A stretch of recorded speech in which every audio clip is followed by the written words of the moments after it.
The night of February 19, 1944, in the dense, rain-sodden jungles of the Arakan front in Burma, held a silence so profound it seemed to swallow sound. For the men of the Japanese 55th Division dug into a complex of fortified bunkers and trenches on a series of ridges codenamed the Admin Box. This silence was a tactical victory. For a week, they had systematically cut off the 7th Indian Infantry Division, surrounding them in a tight perimeter. British artillery, the usual herald of a Western army's might, was silent. Their big guns, 25-pounders and howitzers, were useless. The monsoon-choked mountain tracks had made it impossible to bring them forward, and supply aircraft couldn't land in the jungle. To the Japanese commanders, observing through field glasses, the trapped British and Indian forces were already dead men. They were an army without teeth, waiting to be slaughtered in a final, desperate banzai charge. They had even intercepted radio chatter about a new, odd-looking weapon being frantically assembled inside the perimeter, a stubby, muzzle-loading tube the British soldiers were calling a knee mortar. The Japanese infantry, masters of the Type 89 grenade discharger they called the Jutekiden, scoffed, a pathetic imitation.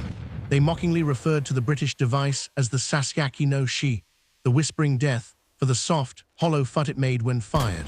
It was a toy. It could not change the outcome of a siege involving thousands of men. They were wrong. The weapon was the Ordnance ML 3-inch mortar, and in the hands of the 2nd Battalion, the West Yorkshire Regiment, it was about to rewrite the manual of jungle warfare. The 3-inch mortar was, in the vast arsenal of the British Army, an afterthought. Designed for the trenches of the First World War, it was a simple, muzzle-loaded, smoothbore tube supported by a bipod and a base plate. It fired a 10-pound high-explosive bomb to a maximum range of about 1,600 yards.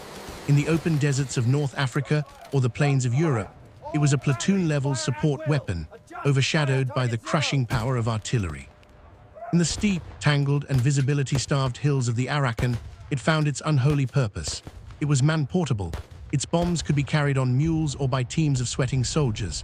It had a high, plunging trajectory, perfect for dropping shells into deep ravines and onto the reverse slopes of hills where flat trajectory guns could not reach. And it was fast.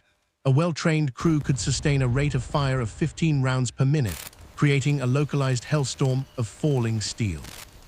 Inside the admin box perimeter, the atmosphere was one of grim resolve, tinged with the fear of encirclement.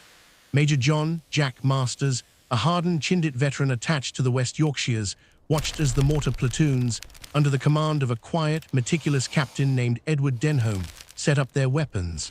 They didn't dig in behind the main trench lines.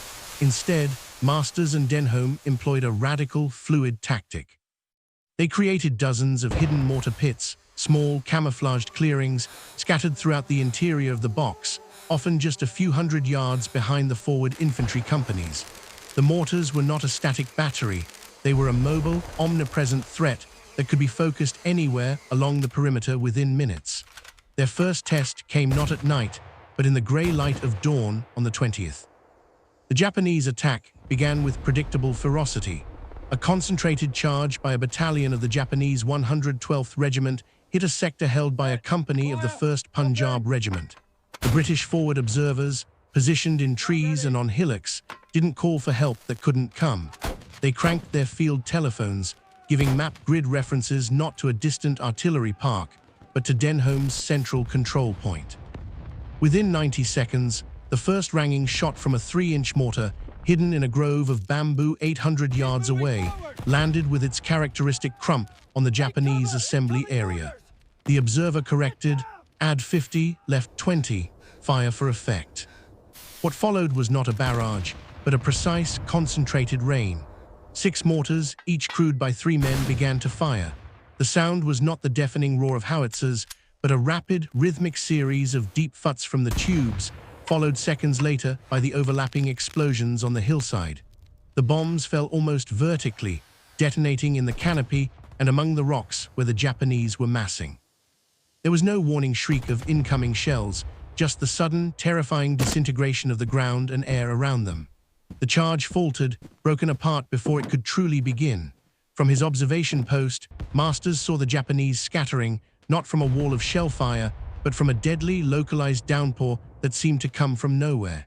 The whispering death had spoken its first lethal words. The Japanese commanders, furious at the repulse, diagnosed it as bad luck, a prepositioned stockpile of shells used in a one-off defense. They adapted. That night, they launched simultaneous, probing attacks on 3 fronts of the perimeter, seeking a weak point. This was their second mistake. They assumed the mortars were limited, tied to one location. Denholm's system was ready. As each attack developed, the forward observers' calls went out. Crews in their hidden pits, who had spent the day memorizing fire plans for every sector, went into action. Tubes were leveled, bubbles checked, ranges set.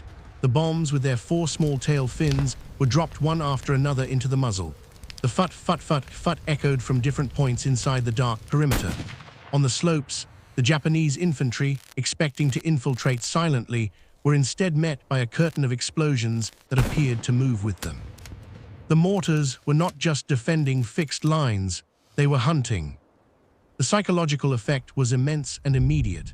For the Japanese soldier, trained to value ferocious offensive spirit above all, this was a new kind of terror. Artillery was a force of nature, impersonal and massive. This was different. This was intimate, relentless and unnervingly quiet in its origin. They could not counter-battery it. There was no gun flash to locate, only a soft sound lost in the jungle night. They could not hide from its trajectory. It found them in gullies and behind ridges. The nickname Whispering Death ceased to be a mockery and became a grim reality.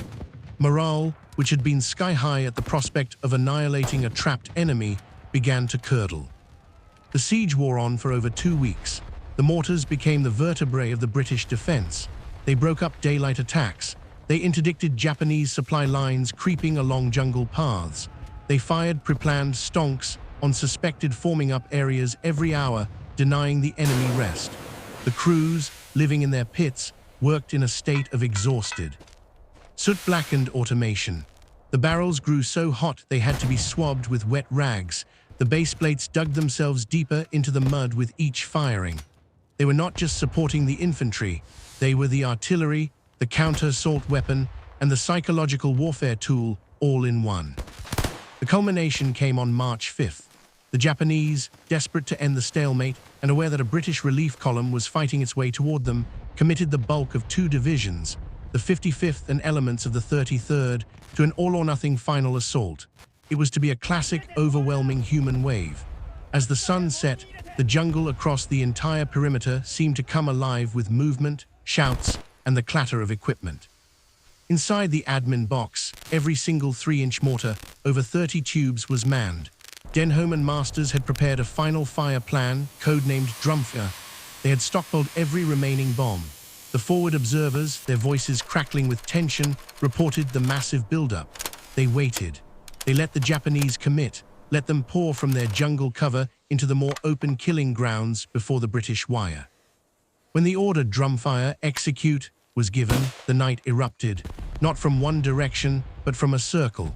The rapid futs merged into a continuous, breathless stutter. The sky above the perimeter seemed to weep steel.